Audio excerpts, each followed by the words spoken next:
Non, j'avais aucune idée. J'avais une idée d'un acteur, mais qui finalement s'est révélé une pas très bonne idée. D'ailleurs, j'ai même pas rencontré l'acteur en question. Euh, et très vite, il s'est avéré que le couple, comme ça sur le papier, Guillaume Depardieu, Florence Loirecaille, Et sur quoi vous était faites votre choix, en probablement fait? C'était sur leur filmo ou sur certains aspects que vous... sur ce qu'il dégageait. Sur moi, j'avais découvert Florence dans un film de Jérôme Bonnel, qui à l'époque c'était J'attends quelqu'un. Je la connaissais pas. Après, je me suis souvenu qu'elle avait tourné dans le film de Claire Denis, Trouble Every Day, où elle a un rôle totalement muet du début à la fin. Donc j'ai revu Trouble Every Day et ce que dégageait cette fille à l'écran me semblait Isabelle. Enfin, elle avait tout pour jouer Isabelle. C'est-à-dire, elle avait ce que je recherchais, cette espèce, je dirais pas du naturel, parce que c'est pas du naturel, c'est une faculté d'incarnation immédiate de son personnage à l'écran. C'est quelqu'un qui va... Un tempérament, une température. Enfin, Oui. comme Guillaume. Et Guillaume, c'était pareil. Guillaume, bon, évidemment, je connaissais Guillaume Depardieu, quoi, mais c'était plus finalement de l'avoir entendu parler à la télé ou des choses comme ça. Son espèce de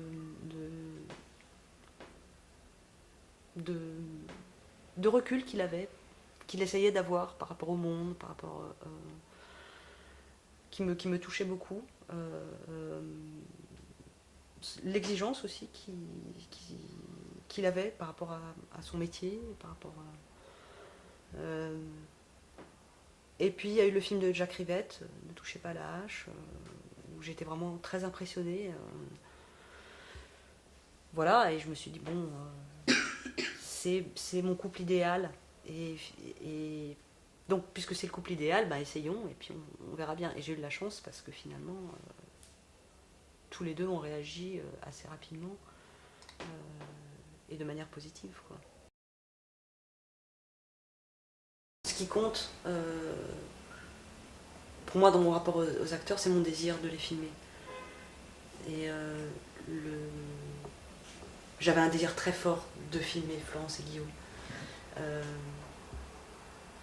Et comme on en parlait hier soir avec Nathan Avedikian, l'acteur de l'Arpenteur, on parlait de c'est quoi un acteur, quoi. Ben, est-ce qu'un acteur peut tout jouer? Et finalement on se disait oui, un acteur normalement devrait tout pouvoir jouer, quoi. Enfin, et je crois que la question du désir, elle est centrale. C'est-à-dire que moi j'avais écrit ce scénario qui m'avait pris beaucoup de temps, tout ça, je voyais qu'il y avait Bruno en Guillaume, comme il y avait Isabelle en Florence, mais ce qui m'a vraiment déterminée aussi, c'était mon désir de les filmer eux et pas d'autres, quoi. Enfin, je suis très exclusive dans mon choix des acteurs, et c'est vraiment une question de désir profond, quoi. Et c'est moi qui ai dû convaincre Guillaume que oui, il pouvait le faire, par exemple. Parce que ça me semblait évident, parce que j'en avais très envie, et lui en avait très envie, donc on pouvait le faire. Après... Non, Guillaume aimait beaucoup le scénario, oui. Mais il avait un doute immense, c'est que c'était un personnage qui courait, et lui, il avait un problème. Que faire avec ça? C'est le personnage que je rêvais de faire depuis toujours, mais il arrive maintenant. Qu'est-ce que je peux faire? Et donc ma réponse, c'était on va le faire. On va le faire, et c'est pas un problème, en réalité. On va réadapter la chose en fonction des contingences matérielles. Ce personnage ne courra pas. Point.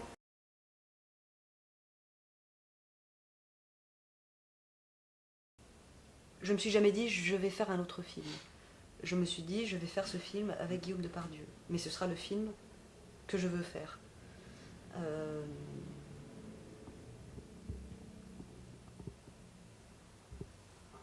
Après c'est sûr que j'ai pas écrit ce scénario pour Guillaume. Si je l'avais écrit pour Guillaume, ça aurait été un film différent, paradoxalement, quoi. Parce que j'aurais pris plus compte la fragilité du personnage. Mais le travail de préparation que j'ai fait avec Guillaume, c'était surtout un travail justement d'incarnation, c'est-à-dire que lui puisse incarner, pour que lui puisse incarner Bruno, il fallait qu'on réfléchisse à qu'est-ce que devenait, par exemple, la rapidité du personnage tel qu'il était écrit au début. Eh ben, ça devenait une rapidité mentale, en fait. C'est-à-dire que le personnage de Bruno tel qu'il est maintenant dans Au voleur est un personnage qui anticipe le risque, mais une fois qu'il y est, il sait ce qui va se passer. Enfin, il anticipe tout. Dans le scénario, il fuyait. Dans le scénario, il fuyait vraiment, quoi. Il était dépassé, quoi, en fait. Tandis que là, effectivement, on a déjà quelqu'un d'assez fragile au départ. Et ce que j'aimais dans le fait... Et je pense que je voulais vraiment être plus intérieur, en fait. J'avais écrit un film d'action, mais je l'ai envisagé quand j'ai choisi ces deux personnages, enfin ces deux acteurs. Je voulais justement contrecarrer ce côté film d'action, ce côté on court, on est poursuivi, les gendarmes et voleurs, on saute, on fait des trucs, des machins et tout et tout. Non, c'était plus une recherche plus intérieure, quelque chose de plus. Guillaume apportait quelque chose de plus métaphysique au rôle, quoi, qui me plaisait beaucoup, quoi. Parce que là, du coup, hop, on était toujours dans le même film, mais on allait ailleurs. On allait dans quelque chose peut-être de plus abstrait, qui moi me plaisait énormément, quoi. Et vraiment, je crois que quand j'ai pris la décision de faire ce film avec Guillaume, c'est parce que dans le fond, je voulais